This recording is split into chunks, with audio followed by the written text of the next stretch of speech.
Good morning, everybody. This is Ann Swain, CEO of APSCo. Let me welcome you to the Question Time Live on Tuesday, the 7th of April.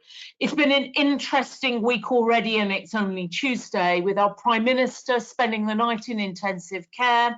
And pretty obviously, as with everybody, we wish him well and a speedy recovery from coronavirus. We have a difficult time for the recruitment market, and what we've been trying to do at APSCo is provide information, intelligence, and in some situations, ideas, actually, of how you in the recruitment market can survive and in some instances thrive, and really understand the swathe of hastily written legislation and come to grips with that, both with our own staff and indeed the contractors and temporary staff that we have out on assignment. Let me welcome our panel. We have Tania, who is the legal counsel at APSCo and has been fantastic in getting to grips with not only with what the government has produced, but making sure that APSCo are at the forefront of creating legislation that is right for the market and has the clarity that we so crave to make sure that we can understand how to work within these new rules. We also have James Saoulli, who's the CEO of Rullion. Rullion have been an APSCo member from the starting point of APSCo, that's 20 years ago. And Rullion was started actually in 1978, employs about 250 employees actually at the moment in the tech, infrastructure and the build environment.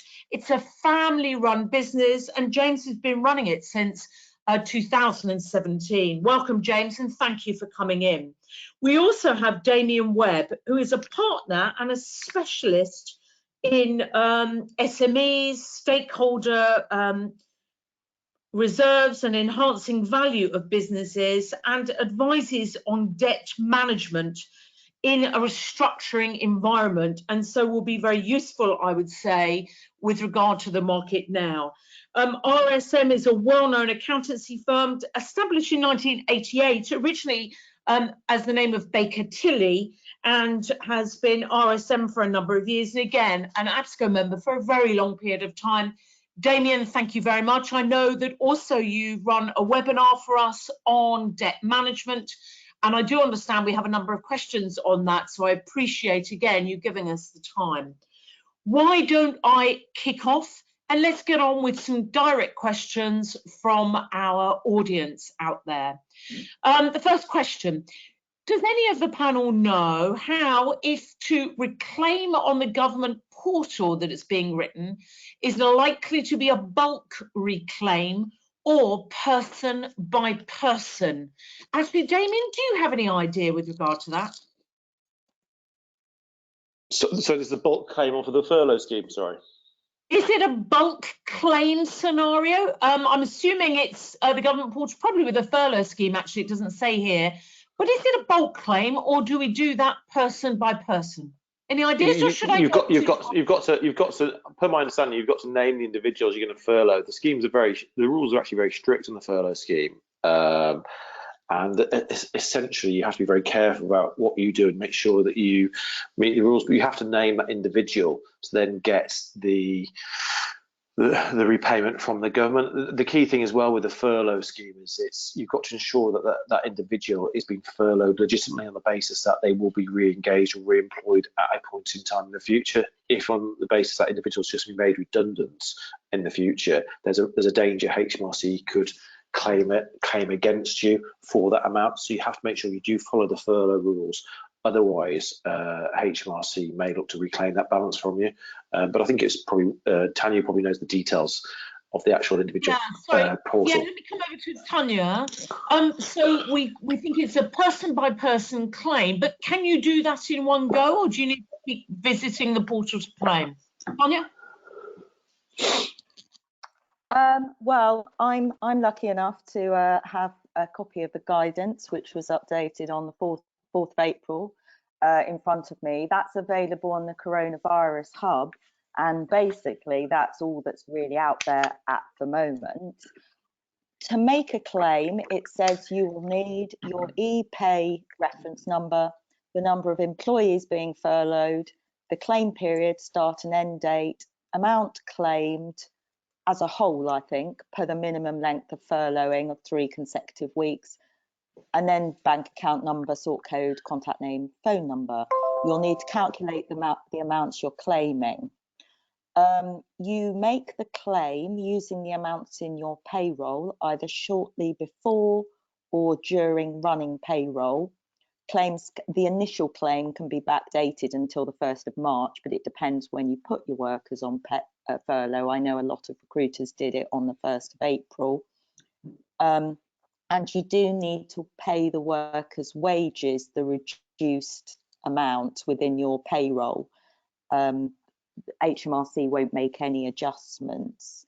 And after you've claimed, HMRC will check the claim, i.e. they'll check that you have a UK payroll scheme, that you're enrolled for PAYE online and you have a UK bank account. And if you're eligible, they will pay it to you by backs. I think you can, if you have a weekly payroll, I think you could claim weekly. If you have a monthly payroll, I think you could claim monthly. It doesn't say, there's no limit in the guidance as to when you make the claim. Okay, thank you. What I will say to our audience out there, there's room for more questions.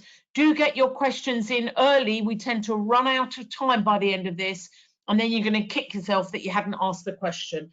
Tania, thank you very much. Let me move on to the next question, which you may have answered actually already. Payments are to be reclaimed every 3 weeks, it's suggested here. Is it expected, therefore, that the agency will pay the furlough leave each week and only reclaim it back every 3 weeks? Something you've sort of answered already. Can you just clarify that? The 3-week period is only relevant insofar as that's the minimum length of any particular furlough. There's no requirement that I can see that you reclaim the furlough, that you reclaim it every 3 weeks. It would appear that you make the claim when you make the payroll run. So it could be every week if you run a weekly payroll. That's my reading of the guidance as it's written. Yeah, I agree with you on that. Then another question on furloughing. Do you know how quick a reclaim will come through once the portal is live from the time it's reclaimed? How quickly are people going to get their money back? I don't know. HMRC haven't said anything in the guidance about how long it would take for them to pay. No. I don't know, Damian, whether there is a standard payment period that HMRC adopt. No, I'm not saying there is, just a question. It's moving so fast. They're talking end of April. You just never know with HMRC. If anyone's ever done a reclaim from HMRC, sometimes you can get it within 24 or 48 hours, other times it can take months. I suspect, noting the level of applications and the level of diligence, I suspect you should be prudently anticipating the money will really come in May, I'd have thought. That's what we think at this stage. And we are seeing inconsistencies within tax offices and tax codes and so on. So I don't think we're consistent across the board. James, can I come to you with a business of the scale of Rullion, and obviously different areas of the recruitment market having quite a dip? Are you looking at, or have you furloughed any of your staff? Yeah, absolutely. We furloughed approximately 20% of our headcount. Okay, what areas have you gone to? Are they mainly consultants? No, across the piece. So what we, in terms of impact on the business thus far, we've seen a drop of 30% on an annualized basis on our net fee income. Now, whether that remains 30% is hard to say. So there's definitely been a drop off.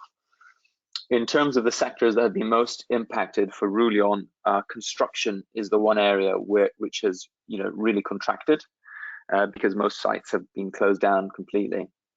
In terms of Rullion's furloughing, we've done it across the piece, depending looking at activity in terms of internal activity, and we've put people on furlough both in the front office, middle office, and back office, so across the whole organisation. And do you have a plan that, if you know, depending on how long this goes on for, that you might furlough more? Was that the first tranche, and is there a second tranche and a third tranche? That's a great question. So can I just, if I step a little bit backwards, the way I see this crisis having unfolded in 3 stages. So stage 1 for Rullion, we were fortunate that we started in early March to prepare, and that was all about liquidity and making sure we were able to retain liquidity. Stage 2, which is where we are currently, is trying to establish what the run rate's going to be in the lockdown period. I think we're going to know the answer to that by the end of next week. I was hoping it was going to be the end of this week, but because the whole issue around agency work or furlough is unclear at the moment, I think it might get postponed till next week, and we'll have kind of a new normal. I'll then be in a position to answer your question more directly around, are we going to put more people on furlough? At a guess, I would say yes. At a guess, I would say yes. I think the furlough, in the way it's been designed, I think, I do think the government has, on balance, responded extremely positively in terms of how it's trying to support the economy.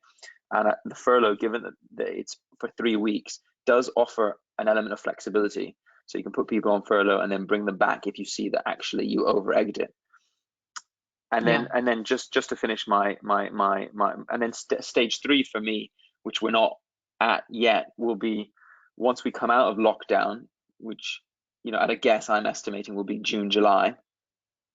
What will the new normal look like? What will the new normal run rate look like? And trying to make sure we build a business that is sustainable at whatever that new NFI is, whether it's up or down. I don't know the answer right now. Yeah, fair enough. Thank you for that. Thank you for being so open about it. Let me go to the next question. How would we calculate the holiday pay that we would need to pay on top of the furlough salary to our teaching staff? So this is from a recruitment company, not from an umbrella firm. Tania, how do we calculate holiday pay? This is a really critical issue at the moment for recruiters when they're considering whether they can afford to put their agency workers onto furlough. There's 2 schools of thought. Firstly, that agency workers only accrue holiday when they're working, so there's an argument that they potentially don't accrue holiday whilst on furlough. However, I think the more broadly understood view is that furlough probably does accrue for agency workers whilst on furlough.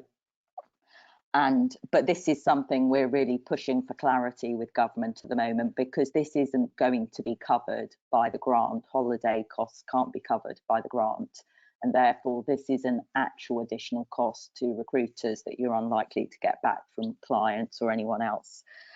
As regards teachers, as those in teaching know, holiday pay for teachers is complex because of the reduced number of days they tend to work in the year. My opinion is it would depend whether you're putting them on furlough including the holiday period, or whether you're just putting them on furlough during the term time period.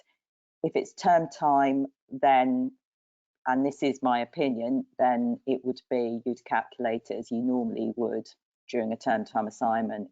If you're just putting them generally on furlough, then you could perhaps adopt the same percentage as you would for any other worker if you're doing it as a rolled up pay percentage.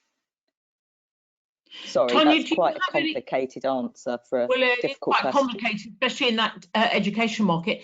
Do we have any idea of the time frame of receiving clarity on this? We're pushing HMRC, we're pushing employment agency standards to push Treasury for some clarity on this. I don't think we can make any promises that there will be clarity on this. We might just be left in a situation where each business has to take a business decision on both furlough and on holiday pay, which I know is very unsatisfactory. Okay. But hopefully we might get something in a few days, that because what we're trying to do is articulate that the recruitment industry and the umbrella industry are different from a normal employer, because they can't accrue they can't give agency workers another 2 years to take the holiday pay, to take the holiday leave. In effect, they generally pay the holiday pay as it accrues, which means there's a really significant upfront cost to the furlough. Okay, thank you for that. I know that APSCo and you and your team have been having, is it weekly or every few day actually, meetings with the employment agency standards? Sorry? Twice a week. Yeah, twice a week meetings, and I know there's always a list of things that we're looking for further clarity on, and I understand that they've been very responsive actually to your requests in giving us a lot of clarity on a range of different things. Let's hope that they hear our questions with regard to this, just so that people can work within the law, and know what the law really means. Let me go on to the next question. Has anyone on the panel heard anything about the job retention scheme continuing before May the 31st? And if it does continue, is it likely to be subjected to restrictions such as means testing? Have we heard anything, Tania? No, I haven't heard anything about the continuation of the scheme. So on that basis, I also haven't heard anything about restrictions such as means testing. I can't see why they would extend the scheme on significantly different terms to the one that they're already struggling to get up and running. So I wouldn't think they'd significantly change the terms of it if they do choose to extend it. But no, nothing as of yet. Okay, thank you. This looks like it might be a question for Damian. How difficult is it to access the Sybil scheme? Can you explain to everyone what that Sybil scheme is? I'm sure a number of people know already, but how difficult is it to access it? I know there's been some changes only last week. The Sybil scheme is effectively the government-backed loan scheme to support businesses during the who are suffering issues or losses associated with the coronavirus pandemic. Yep. The major there's about 40 approved lenders here, but the principal lenders are the main clearing banks. Many people have really struggled to access this scheme, and there's still quite a lot of uncertainty amongst the banks about how the process should be treated. And in conversation that we're having with many businesses, they are really struggling to secure finance from this scheme. The government did soften the rules over the weekend to ensure that accessing the scheme would be easier, but people are still struggling to access the scheme. For instance, the banks are asking for personal guarantees for the whole quantum. They're also asking for quite detailed financial information, which in many cases businesses don't have at hand. So people are struggling to access the scheme, and we're not aware of that many successful applicants at this stage, and that was reflected in the fact that the government did amend the scheme.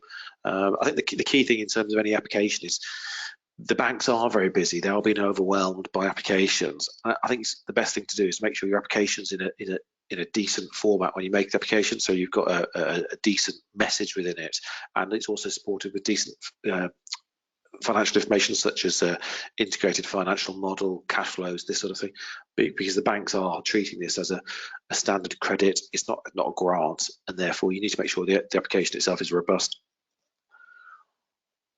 Okay, we had a very useful session, I think, on Friday, where Steve Solomon of NatWest Bank came to explain, and it came just after Thursday evening's changing of and clarifying the application process to the banks so that they should be opening up a little further.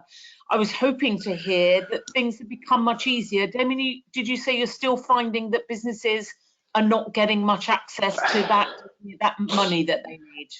It's still early in the process. The thing they did do is they announced that businesses applying for loans less than $250,000 wouldn't have to provide a personal guarantee, and they did look to soften some of the rules around the viability as well. But just talking to businesses that I know and talking to the bankers, they are struggling to utilise the scheme and deploy cash out.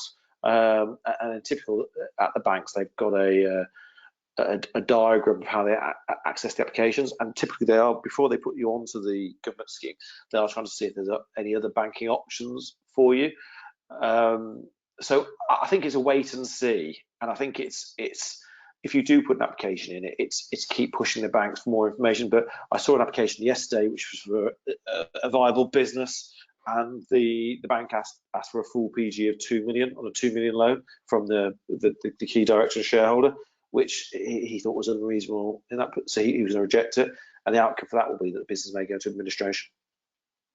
Would you have on that person's application, obviously we don't need to know who that is, did you think it was unreasonable that what the banks were asking? Yeah, I did, yeah, because it was obvious if they asked for that, the bank would, the company would say no, because the individual himself, he effectively put his whole livelihood on the line for that loan, which is effectively a government-backed loan scheme, and therefore I thought it was an unreasonable request. I think it is reasonable to ask for a personal guarantee because it shows alignment of interests, but I think the PG really, in my view, should be capped at potentially 20% of the quantum of the loan, or at a level which is reasonable for both sides. Are you finding, Damian, that people are applying just to their own bank for this, or that some are opting either because their own bank is not part of the scheme, or because they're just not playing ball, that people are opting to go out there to look to different banks to get access to the cash? People are only applying to other banks if they're not banking with an existing part of the scheme.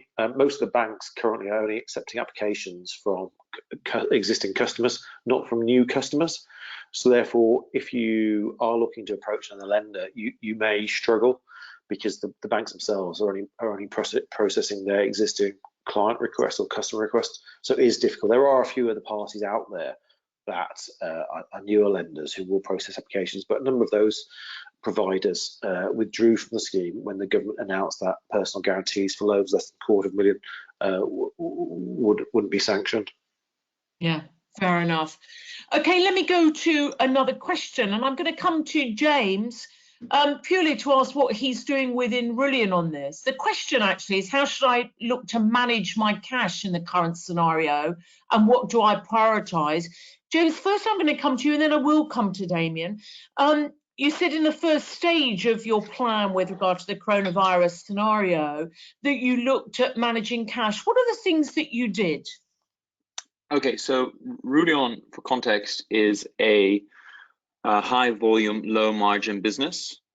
We've been trading for quite a long time, so we have tens of millions of pounds of equity in the business, but we also rely on an invoice discounting facility to support the cash flow of the business in regards to the contractors.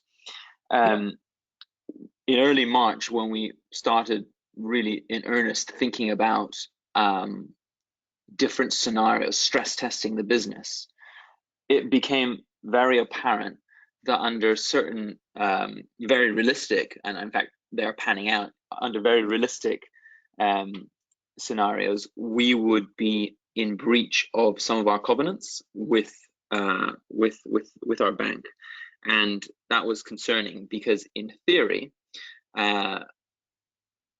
they could then give us 3 months notice on our credit facility, which would put us in a very serious bind. What we did on that front was move quickly to demonstrate that we had a plan of action and that we were proactively managing the business, and demonstrating to our bankers that we're on top of it. And so what we did is, and very quickly, even before any government announcements were made, we took a number of actions to reduce costs across the piece. we made the decision early on that we didn't want to lose any jobs. You know, Rullion's gone through a big transformation. We have a fantastic culture, fantastic people, and we want to hold that together. But the message that went out was, we're all in this together. This is a huge economic crisis, one in which, you know, this was pre the government engagement, one in which we're facing the prospect of a potential depression, and we need to come together. So we slashed costs across the organization from top to bottom. So I felt significant pain, and that's being shared across virtually all the various staff members in Rullion. We did stop at a certain level because I think we stopped around £40,000, because or is it £30,000? Anyone below that level, we said let's protect their incomes, because understandably it's much harder to cut your costs accordingly. We also looked at our cost base and in terms of, you know, discretionary spends, any variable costs, and looked to bring that under tight control. Those actions helped us remain completely, you know, those actions have kept us in a good position where we're not breaking any of our banking covenants, where the business is even on its lower revenues at the moment, you know, over a 30% drop in annualized revenues, we're still doing reasonably well on the P&L, still, you know, making profits, etc.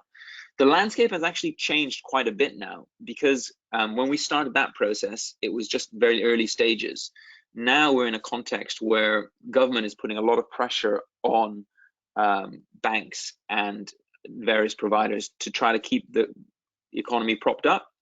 And so, though I'm less worried now about breaking and breaching banking covenants, because what I recognize is, in fact, there's so many organizations that are in this position, in much far worse position than us, that I think our cash position is okay. We're very fortunate, touch wood, at the moment, you know, we have a very high amount of liquidity.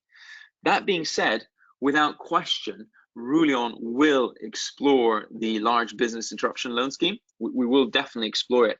There hasn't been much details about it, but that was a real welcome announcement by the government. Was it last week when they announced it? But of course, the details of that are not fully understood. So we just need to understand, do we qualify?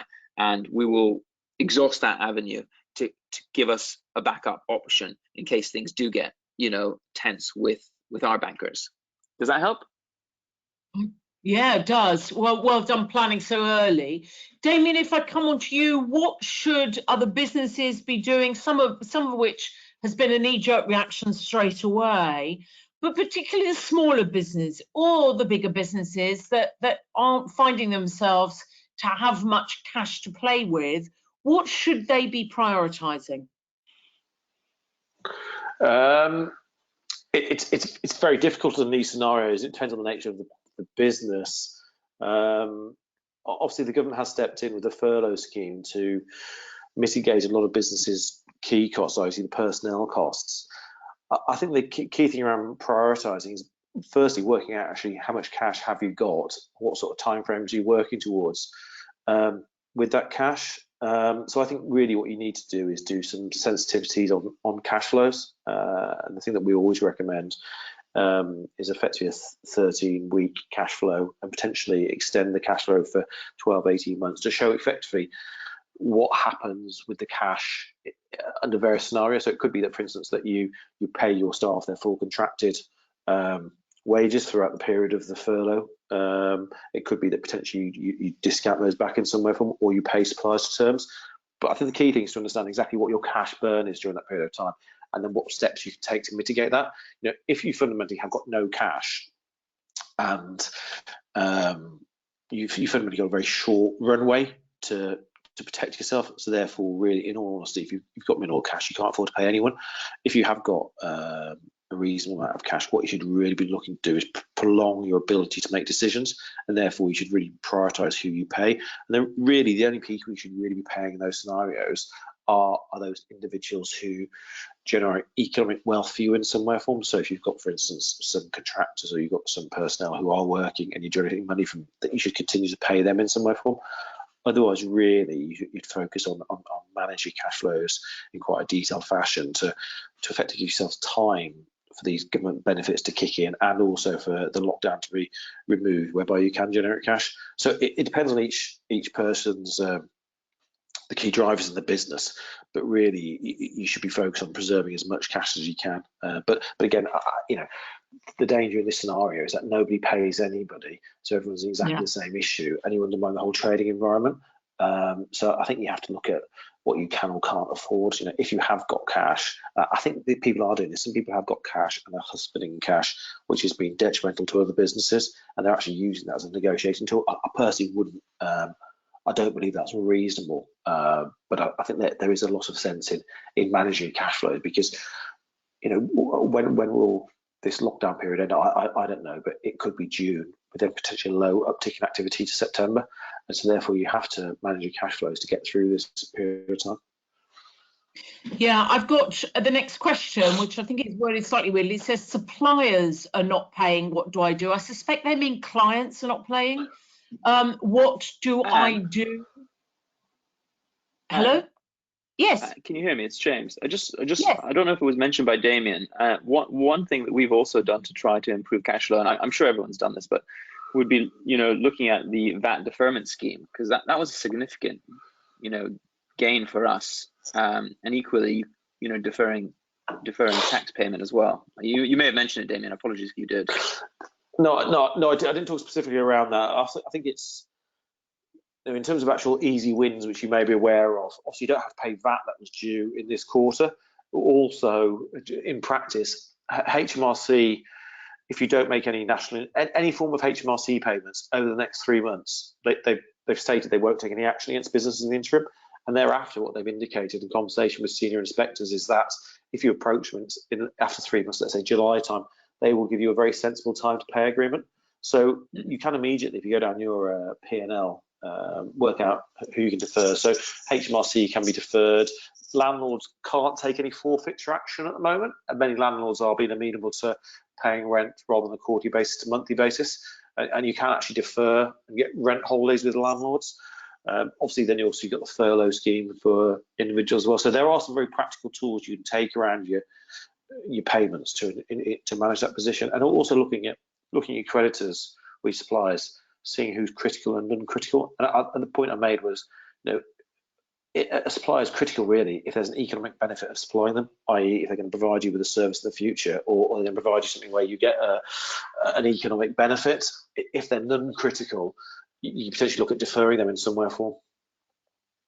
Yeah, so the question I've got here though is, what happens if clients are not paying us? How do we get money? Everybody, I mean, cash is king, as it always is, and everyone's really trying to not pay as long as they can. What are we doing about clients that owe us money but are not coming up with the goods on that? Damian, what can we do to get the money that we're owed?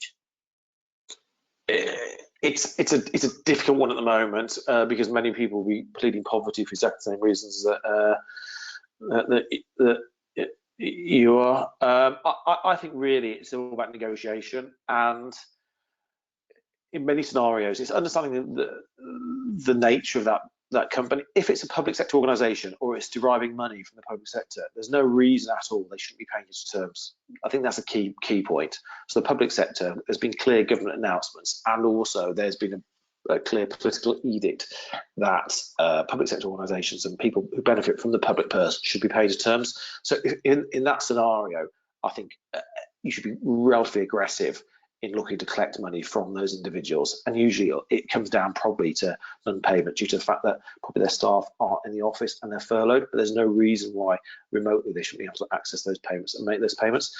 With private sector organisations, again, they may be in a very similar scenario to the listeners, in the sense that they are struggling, but again, it's understanding exactly where their work's coming from and their balance sheet and the strength of the business. I think the key thing is for everyone is this: if they say we can't pay anything, is to try and get something. So it might maybe that you agree an informal payment plan in some way form, because ideally you will want some aspect of a payment, and they should be reasonable around that. So I think the idea is to put propositions to them to get some form of payment. The danger is if you don't get any form of payment, you will be exposed. They may be paying more aggressive creditors, or creditors who are taking a more aggressive approach. So I think that is key. engaging with them. And I think take it relatively, potentially may have to take it quite forcefully as well. But the only thing to say is that I don't think at this stage I'd recommend any form of court action, because it's very expensive at this stage. But I think I'd try and push clients to make some form of payment. It shows good form really if they're doing that. So the next question I have, I think, can I just come to you, Tania, 1 second? The next question is pretty much one that we've already had, and you've answered in part, and I'm going to come to Tania to add to it, really. It says, I'm struggling to get paid by a public agency. Should they not be paying promptly in the current situation? There has been a strong edict, Tania, hasn't there, about the public sector paying their bills? Yes, it was published on gov.uk yesterday, and we're going to be linking it onto the coronavirus hub later today. And it's a very strong edict saying not only should public sector pay on time, they should also be open to paying in advance, effectively advancing monies to their suppliers if their suppliers, are verging on the brink of insolvency. And I think there's actually some draft wording that governments supplied that they would expect the public sector to use. Now, going back to Damian's point about the private sector, just also to let members know that we mentioned it in your bite size this morning. There's a new document on the coronavirus hub, again, that Barry Cullen of Intro Protect, one of our affiliates, has put together, effectively draft wording that allows our members to give their clients a bit of leeway and extra time to pay, as Damian was suggesting, but with the proper protection of legal wording around, covering the situation if the client then defaults on the payment plan, etc. So that's also available on the hub on the website. I mean, I think this is a useful thing from the government to put out this guidance and this strong edict from the public sector. I do remember and I've been in the recruitment market for a long time and through numerous recessions, that generally it was the public sector that were the slowest payers and actually could take businesses that specialised in those areas out simply by the lack of paying on time for months and months and months. So I think this is a good thing that's been suggested. James, do you have much business from the public sector? Is this a good thing for you? It's small. A small part of our business is exposed to public sector organizations or companies that are implicitly, we're very large in the nuclear sector, which are implicitly supported by the government. And it does help, yes.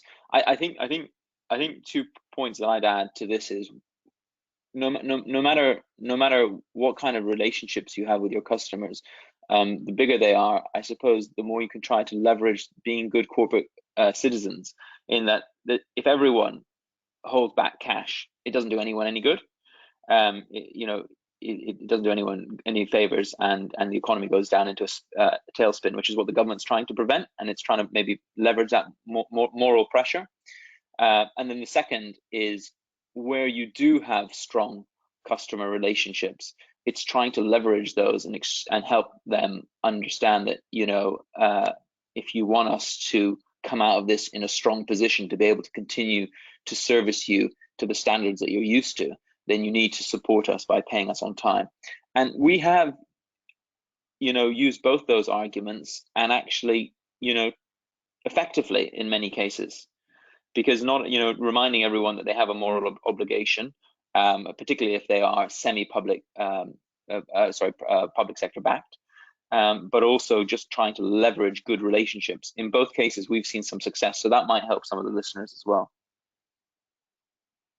Yeah, I think that's right. Okay, let me go on to a different subject. We're looking back at the furlough scenario. So Tania, I will come to you. On the furlough, on the job retention scheme, with the changes on Friday, can a worker who is furloughed take a job elsewhere during the furlough period? Tania? Yes, subject to their contract, they can.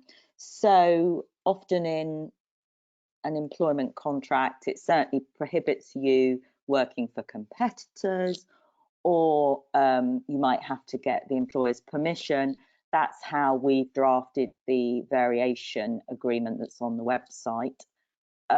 Agency workers, slightly more difficult. You'd certainly want to stop them going back to your client or someone else in the supply chain, because not only are you cut out, but you're also potentially jeopardising the furlough payment. I think people are really struggling with this one because it seems odd that people should be paid to sit at home but be allowed to get another job. I think you've got to look at it from the two perspectives the government have. Firstly, vulnerable workers, they might be getting furlough that's less than the national living wage, and they should be given the opportunity to work elsewhere to bolster their income. Secondly, the country needs key workers. We need drivers, we need food packers. These people are going off sick, and so the country actually needs workers to take up these roles on a temporary basis during this crisis. And the government doesn't want to stop that by people being on furlough. Yeah. A question again on furloughing, and again it's on holiday pay. Tania, do we accrue 80% of holiday pay or 100% of holiday pay for a furloughed worker? Should we accrue 80% or 100% of holiday pay? As employment rights continue, our view is that it should be 100%. Okay. I think I know the answer to this, and I think it's been covered at the very early stages, but we've had some late comers into the call. So let me ask this. Are agencies expected to pay furloughed temporary workers straight away, or once the HMRC application system is live and open? Tania? There's flexibility around that. The guidance is silent. So in our variation agreement for agency workers, we do have an optional clause in there that says work payment will be deferred until it's received from HMRC, or at least until the worker's been on furlough for 3 weeks, because if the worker terminates furlough before 3 weeks, then you can't claim it back from the government. Obviously, that doesn't really take into account the hardship the individual might suffer if it's going to be months before the government pays the money. Yeah. Okay, another one on the furlough scenario, but this time with regard to umbrella workers. Can you explain, when we have to furlough these individuals, if we are expected to give money to the umbrella company, I'm concerned I may not get it back if they go into administration. Any view, Tania? The short answer is you're not required to pay the umbrella companies for the umbrella companies to put their workers on furlough. That's a cost that they're going to have to cover, in the same way as, unfortunately, you can't insist that clients pay you to put agency workers on furlough. Okay, I've got a question for Damian really here. As we head into another challenging financial situation, is there an accepted amount of cash reserves that companies should keep to hand? We as a business attempt to keep approximately 6 to 9 months.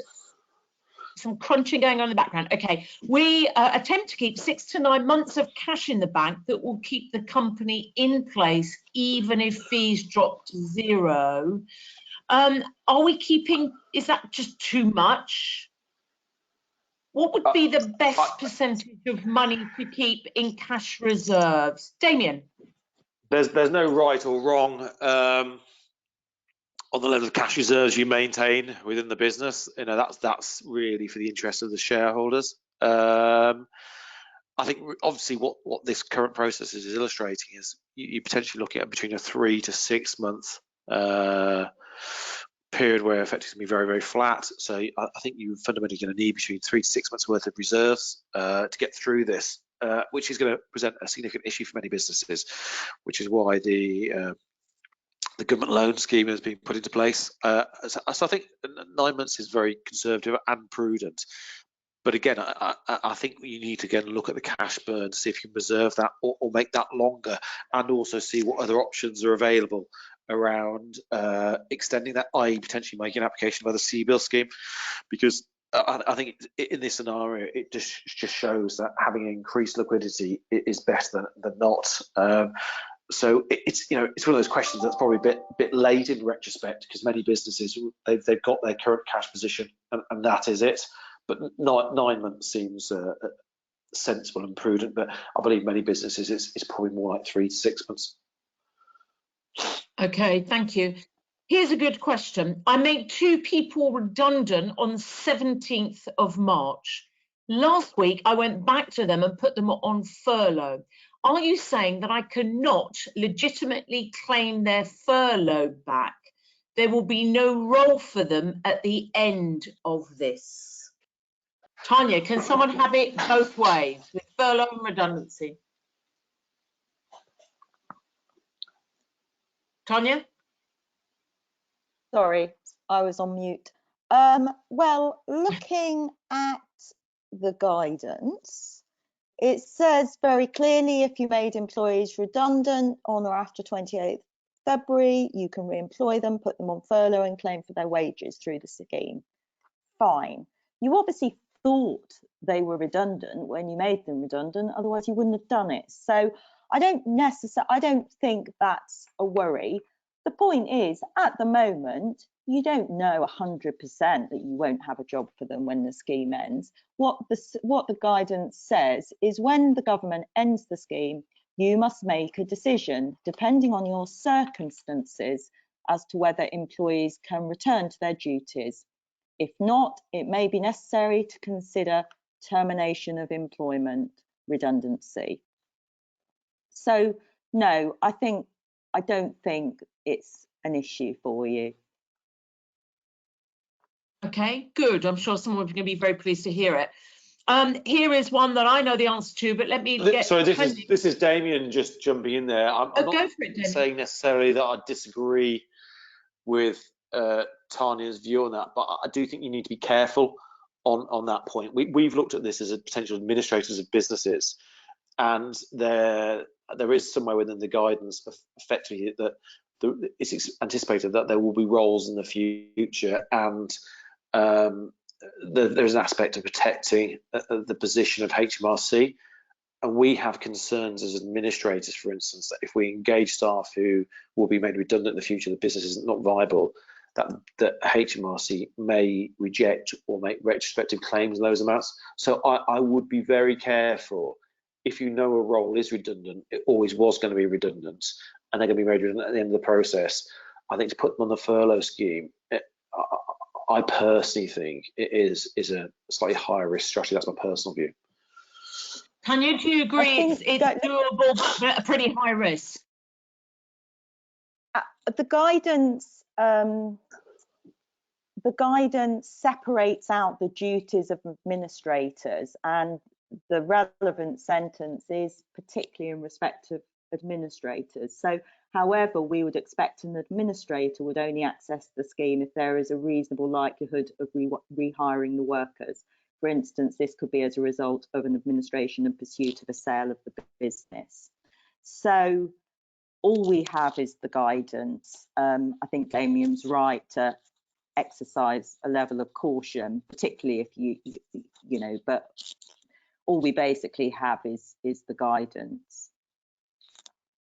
Okay, let me go on to the next question. At the moment, our furloughed workers have access to all our systems. What is the position if they voluntarily continue to work for us, as it were? Should employers remove access? Should employers ask furloughed workers to cease doing work? What is the best practice? Oh, yes, they should. Tania, can you explain to our questioner exactly what they should be doing with furloughed workers? Yes, I think this comes up on all of our calls. Under the guidance, you cannot ask your employee to do any work that makes money for your organisation, provides services for your organisation. I also think you need to be extremely cautious about giving them access to systems that would enable them to choose of their own volition to provide services for you. Ultimately, it's the grant money that's at risk if HMRC audits you once the money's been paid, and you really don't want to be faced with the situation of having to repay HMRC along with potentially penalties. So the best case is just take away access to the systems. Otherwise, it needs to be very clear to employees that they can't work. Yeah, as Tania mentioned, we do have this question. We've had it on every question time. It seems to me that this is about wanting your cake and eating it, with a view that we want the government to give us 80% of salaries of people that we would have been making redundant, but actually we would be getting them to do work at the same time. I think it's churlish, and I think we need to play appropriately with this. The government have been generous, and let's not try to take the mickey out of a system that is there to protect workers and indeed businesses from losing either as a worker their job or losing staff that we will need later on as the market picks up. No, they cannot work. If you are found for them to be working later on, you do risk losing that grant that's being given back to us from the furlough scheme. Be careful, don't do it.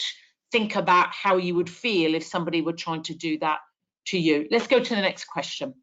If a contract, yes.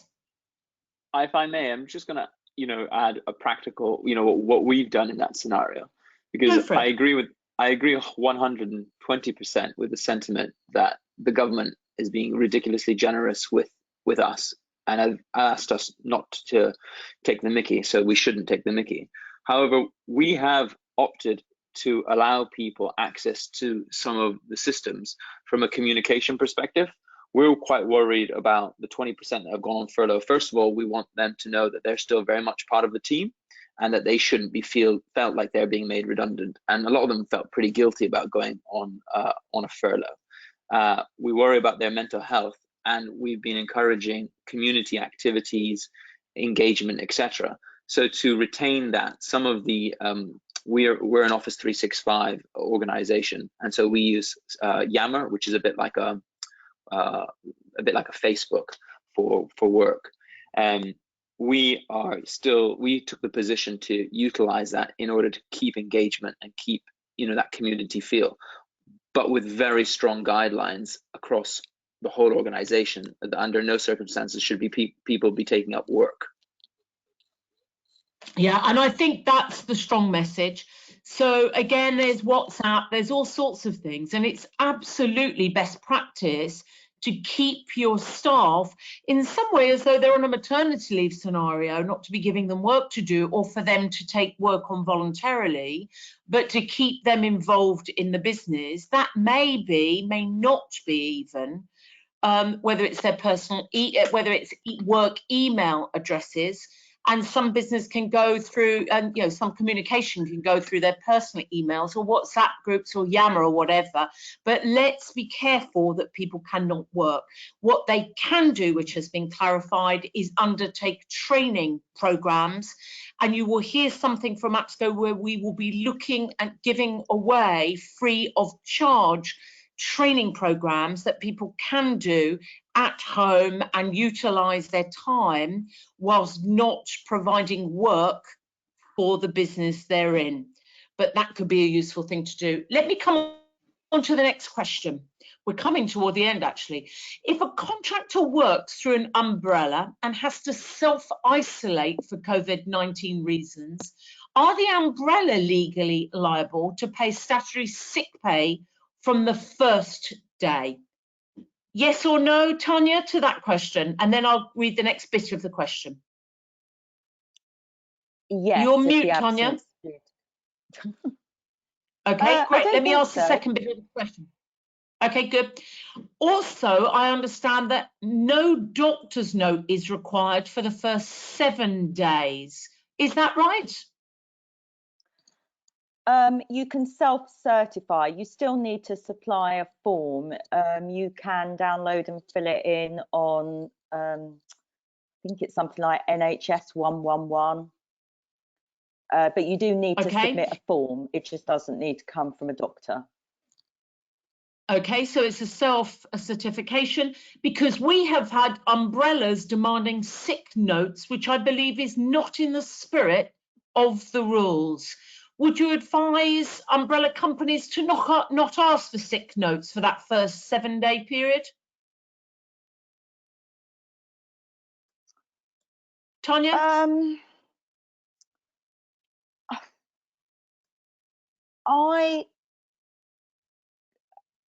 I'm not sure whether, if it's a COVID-19 absence, whether you should just get you should just get a self-certification from day one without going back to the guidance. But it is very easy to do, and it's accessible just online.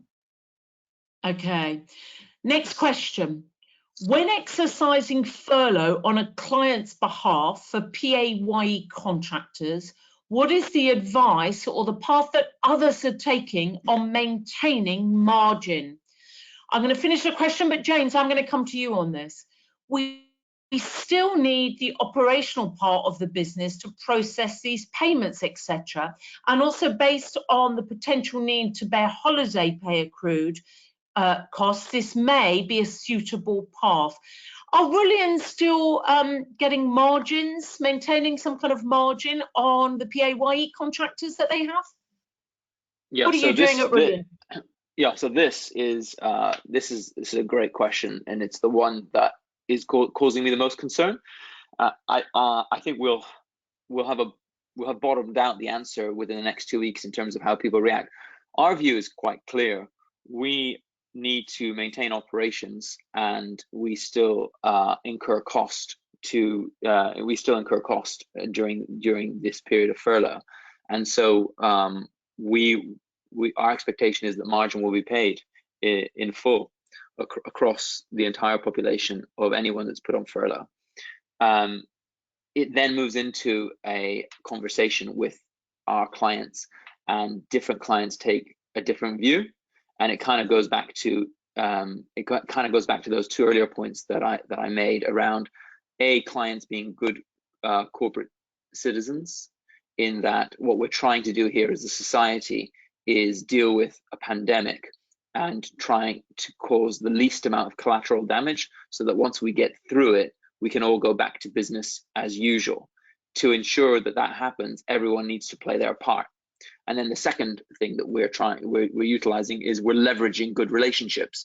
I'll be able to give you a concrete answer as to what that looks like over the next couple of weeks once it pans out. Many of our customers are fine. You know, they're more than willing to pay us margins. Others are going to put up a fight, and it will be sector specific. It will be client specific, depending on their particular circumstances. Yeah. Okay. Yeah, great answer. I've got one more quick question, and then I'll close things up. And this, I think, Damian, is going to come to you. Does the monthly cost of a service office count as rent? Damian? It depends how it's documented. But I suspect it falls outside the moratorium that the government stated. It depends on the forfeiture clauses within the lease. So I expect it falls outside, but just so you're aware, even though the government's got a moratorium on forfeiture, it doesn't restrict the landlord's rights in terms of statutory petitions and other actions they can take to recover any losses they suffer due to non-payment of rent. Yeah, because we've got somebody here who says they're in a Regis building, and Regis have heavy penalties for not paying on time. Would Regis be seen as a landlord? Again, it depends on the terms of the contractual documentation, but I expect those penalties, if they're not paid on time, they will be contractually due irrespective. So all the moratorium does is stop action in the interim for the next 3 months. So at some stage you'd have to pay those penalties and the rent arrears. I don't know the exact contractual basis of a Regis occupation. If it's a serviced office, I expect it's effectively a license and therefore it's not a lease. So therefore it wouldn't be protected by the forfeiture action. Okay. All right, we've got just less than a minute before we close. Let me give you a view that I've stated across this time of difficulty. And I think it ties with something that James mentioned earlier on. We are all in this together. We are suppliers, we have suppliers. We are clients to those suppliers, and we have clients, customers for us as well. And then, of course, a big candidate base out there. Let's make sure that the way that we behave is the way that we would like people to behave to us, and the way that we would like our business to be perceived, and ourselves as individuals perceived, and ourselves as employers to groups of people. Make sure that we come out of this the way that we want to be, because our behaviour is exemplary in what we need to do and the way that we need to do it. Let not the knee-jerk reaction that a lot of us may have had at the beginning of this dictate that the way that we behave as time moves on. Let's make sure that we all survive, that there is a supply chain out there to be had, and let's look forward to a time of health, both from our physical needs, but also across the board with our businesses. Let me thank Tania Bowers, Legal Counsel of APSCo, James Saoulli, CEO of Rullion, who's been amazingly open, and the very knowledgeable Damian Webb, partner at RSM. Thank you for your time and for your openness in supporting APSCo members and the recruitment market generally. Thank you very much indeed. Goodbye, everybody out there. Thanks.